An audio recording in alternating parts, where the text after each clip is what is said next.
Біздің күзде сойған қазымыз. Қаздың тура жартысын бөліп алдым. Дәмін келтіріп тұз, бұрыш салдым, қара бұрыш. Енді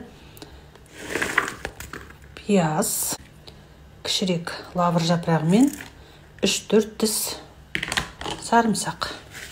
Енді осының бәрін жақсылап араластырып,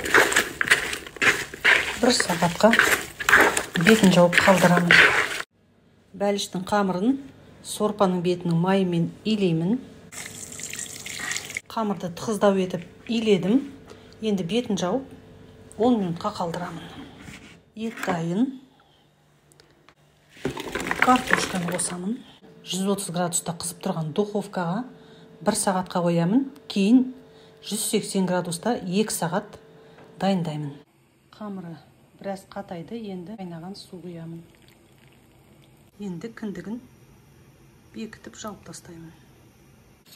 Бәліш пісіп жатыр. Әлі 1,5 сағаттай уақыты бар. Өте тамаша болып пісті.